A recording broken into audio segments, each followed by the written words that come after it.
بسم اللہ الرحمن الرحیم الحمد للہ رب العالمین والصلاة والسلام علی رسولہ الکریم اما بعد فاعوذ باللہ من الشیطان الرجیم بسم اللہ الرحمن الرحیم فاسألوا اہل الذکر ان کنتم لا تعلمون صدق اللہ العظیم۔ بزرگان محترم اور میرا عزیز ساتھیو،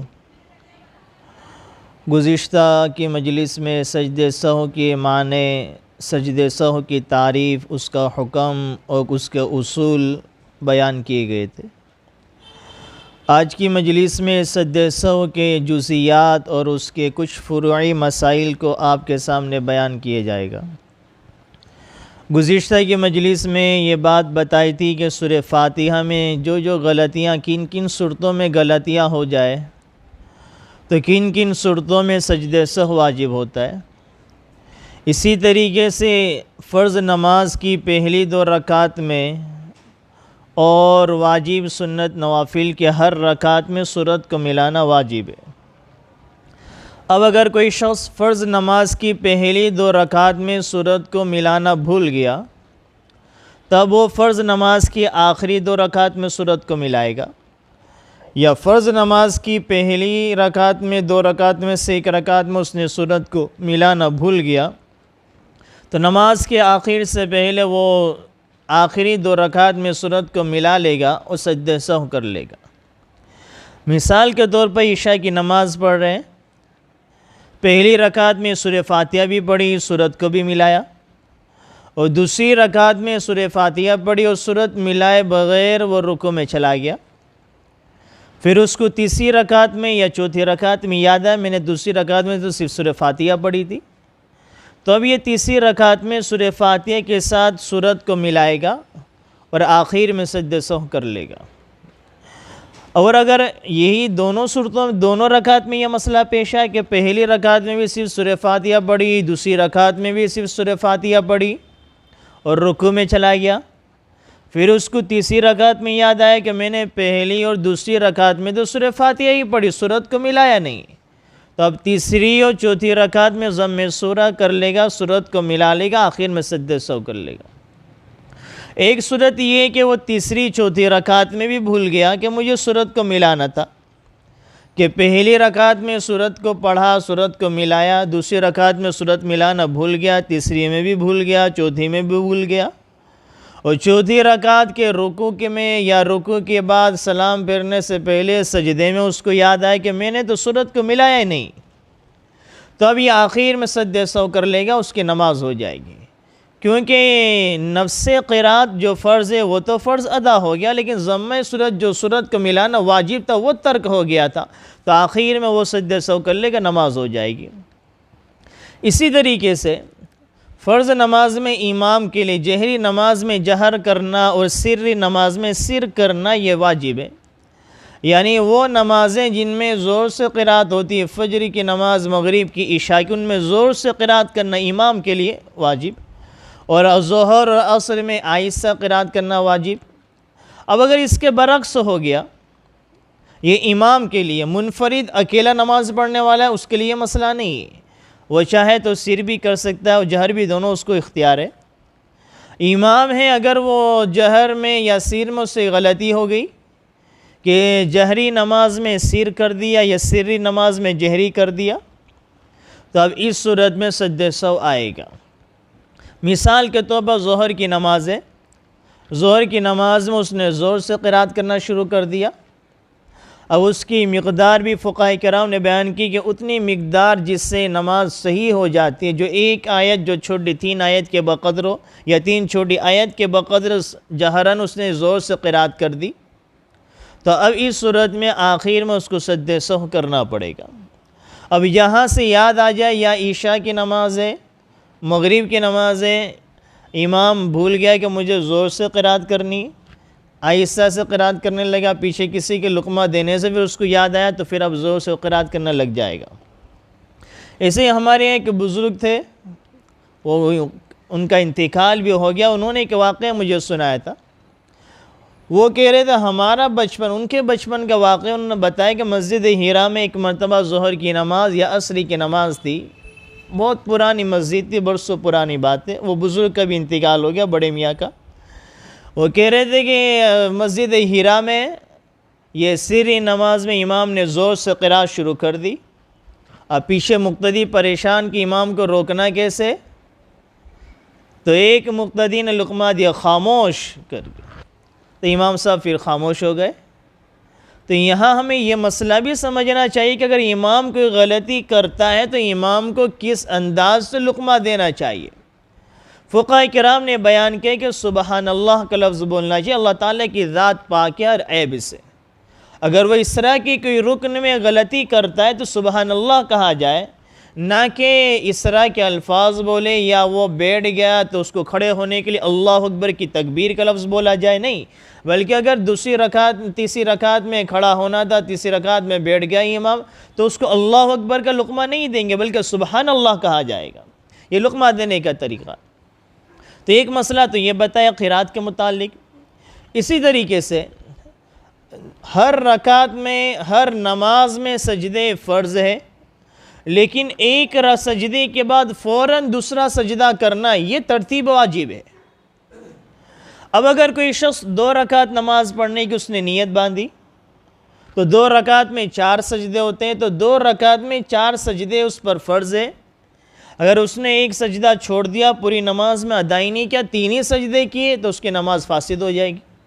لیکن 2 شخص کی 2 رکعت کی نیت کی، ایک رکعت میں، پہلی رکعت میں ایک ہی سجدہ کیا اور کھڑا ہو گیا،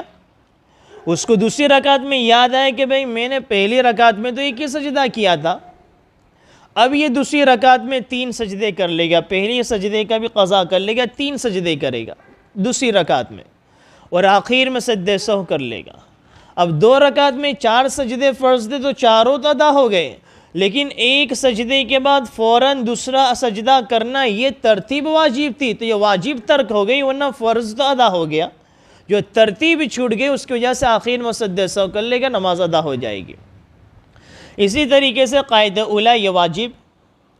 اب اگر کسی شخص نے قاعدہ اولیٰ کو ترک کر دیا، دوسری رکعت میں بیٹھنا، اگر 3 رکعت پڑھ رہے ہیں یا 4 رکعت پڑھ رہے ہیں تو دوسری رکعت میں بیٹھنا یہ واجب ہے۔ اب اگر کوئی شخص قاعدہ اولیٰ کو کسی نے ترک کر دیا، بھول گیا، تیسری رکعت کے لیے کھڑا ہو گیا، تو اگر وہ قیام کے قریب ہے تو کھڑا ہو جائے گا اور قعود کی طرف، قاعدے کی طرف نہیں لعود کرے گا، اور اگر وہ قعود کے قریب ہے، بیٹھنے کے قریب ہے، اس کے پیروں کی کینچیاں کھلی نہیں ہے، تو اب یہ بیٹھ جائے گا، اس کو سجدہ سہو کرنے کی بھی ضرورت نہیں۔ لیکن اگر یہ کھڑا ہونے کے قریب ہو گیا، کھڑا ہونے کے قریب ہونے کا مطلب یہ ہے کہ نیچے کا آدھا حصہ پورا سیدھا ہو جائے، چاہے اس کی کمر جھکی رہے، تو یہ قیام کے قریب کہلائے گا۔ اگر نیچے کا آدھا حصہ پورا سیدھا ہو گیا، چاہے اس کی کمر جھکی ہوئی ہے، اس کی کمر قیام تک نہیں بلکہ اس کی کمر جھکی ہوئی، لیکن نیچے کا آدھا حصہ بالکل سیدھ میں آ گیا، تو اب یہ قیام کے قریب سمجھا جائے گا، اب یہ کھڑا ہو جائے گا، اب یہ قعود کی طرف لوٹ کر نہیں آئے گا، اور آخر میں سجدہ سہو کر لے گا۔ لیکن اگر ایک شخص سے جو کھڑا ہو گیا تیسری رکعت کے لیے، یا کھڑا ہونے کے قریب بھی پہنچ گیا، یا پورا سیدھا کھڑا ہو گیا، پھر اس کو یاد آیا کہ میرا قاعدہ اولیٰ تو میں نے ترک کر دیا، پھر وہ تیسری رکعت میں کھڑا ہونے کے بعد وہ قاعدے کی طرف لوٹ گیا،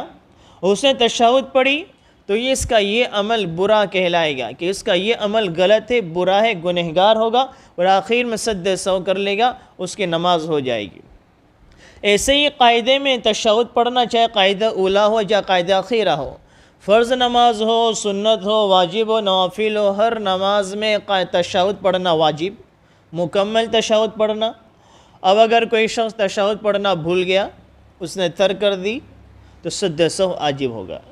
یا کبھی ایسا بھی ہوتا ہے کسی شخص نے قاعدے میں تحیات پڑھنا چاہیے تھا، تحیات للہ، اس نے پڑھ دیا الحمدللہ رب العالمین، سورہ فاتحہ پڑھ دی، یا تشہد کے بغیر بدلے کوئی دوسری اور سورت پڑھ دی اس نے، اس صورت میں بھی سجدہ سہو آئے گا، سجدہ سہو کرنا پڑے گا۔ ایسے اگر 2 رکعت سے زائد نماز پڑھ رہے ہیں، 3 رکعت پڑھ رہے ہیں یا 4 رکعت پڑھ رہے ہیں، تو پہلی رکعت میں صرف تشہد ہی پڑھنی، اور اس سے زائد اس نے درود شریف پڑھ لیا، اللہم صلی علی محمد تک پڑھ لیا، تو اب اس کو آخر میں سجدہ سہو کرنا پڑے گا۔ فقہ کرام نے ایک واقعہ امام ابو حنیفہ رحمۃ اللہ علیہ جس کے مسلک پر ہم چلتے ہیں، فقہ کرام نے ایک واقعہ نقل کیا ہے کہ یہ امام ابو حنیفہ رحمۃ اللہ علیہ کا مسئلہ ہے کہ اگر قائد اولیٰ میں درود شریف پڑھ دیا تو آخر میں سجدہ سہو کرنا پڑے گا۔ تو ایک واقعہ بیان کیا جاتا ہے کہ امام ابو حنیفہ رحمۃ اللہ علیہ کو خواب میں نبی کریم صلی اللہ علیہ وسلم کی زیارت ہوئی۔ نبی کریم صلی اللہ علیہ وسلم ارشاد فرمائے کہ ابو حنیفہ کہ جو شخص نماز میں درود شریف پڑھتا ہے تو کہتا ہے کہ سجدہ سہو آئے گا۔ تو امام ابو حنیفہ رحمۃ اللہ علیہ نے کہا کہ میں نے اس لیے سجدہ سہو واجب قرار نہیں دیا، اس نے درود شریف پڑھا،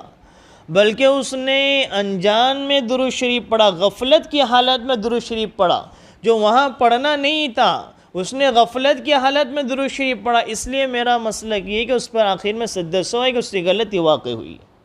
تو تشہد کے زائد اگر ہو گیا تو یہ ہوگا، سجدہ سہو کرنا پڑے گا۔ اسی طریقے سے اگر وطری کی نماز پڑھ رہے ہیں تو وطری کی نماز میں دعائے قنوت پڑھنا واجب۔ اب اگر کوئی شخص بھول گیا، بھولے سے رکوع میں چلا گیا تو وہ پھر سے دوبارہ قیام کی طرف لوٹے گا نہیں دعائے قنوت کے لیے، بلکہ اپنی نماز کو آگے پڑھتا رہے اور آخر میں سجدہ سہو کر لے گا، اس کی نماز ہو جائے گی۔ ایسے ہی نماز کے واجبات میں سے ایک واجب تعدیل ارکان ہے۔ ہر رکن کو اطمینان کے ساتھ آہستہ آہستہ ادا کرنا، یہ واجب فقہ کرام نے لکھا ہے۔ آج اکثر حضرات کی نمازوں میں تعدیل ارکان نہیں پائے جاتے۔ بخاری مسلم شریف کی روایت میں ہے، ابو ہریرہ رضی اللہ تعالیٰ عنہ کی حدیث ہے بخاری مسلم شریف میں کہ ایک شخص مسجد میں آئے، انہوں نے نماز پڑھی، نبی کریم صلی اللہ علیہ وسلم مسجد کے ایک کونے میں بیٹھے ہوئے تھے، وہ شخص آپ علیہ السلام کے پاس آیا، آپ کو سلام کیا، نبی کریم صلی اللہ علیہ وسلم نے سلام کا جواب دیا، فرمایا صلی فإنک لم تصلی، کہ جا واپس جا، صلی اور نماز پڑھ، فإنک لم تصلی، تو نے نماز نہیں پڑھی۔ وہ بندہ دوبارہ گیا، نماز پڑھی، ویسے ہی جو جلدی کی عادت تھی، پھر ہمارے نبی کے مجلس میں آپ نے وہی بات فرمائی کہ ارجع صلی، کہ جا واپس جا نماز پڑھ، تو نے نماز نہیں پڑھی۔ 3 مرتبہ آپ علیہ السلام اس کو ارشاد فرمائے۔ چوتھی مرتبہ اس نے کہا کہ رسول اللہ میری نماز میں کیا غلطی ہے؟ تو ہمارے نبی علیہ السلام نے مکمل وضو کا طریقہ بتایا، اچھے سے وضو کیا جائے، اس کے بعد سیدھا کھڑا ہو، تکبیر تحریمہ کہی جائے، قرات کی جائے اور اچھے سے قیام کیا جائے، اس کے بعد رکوع میں جائے، رکوع کی تسبیح پڑھی جائے، اطمینان اور سکون کے ساتھ رکوع کیا جائے، رکوع سے جب قومے میں آئے تو اطمینان اور سکون کے ساتھ کھڑا ہو جائے، اس کے بعد سجدے میں جائے، مکمل نماز کا طریقہ بتایا اور ہر رکنوں کو اطمینان سے سکون سے ادا کرنے کے متعلق بتایا۔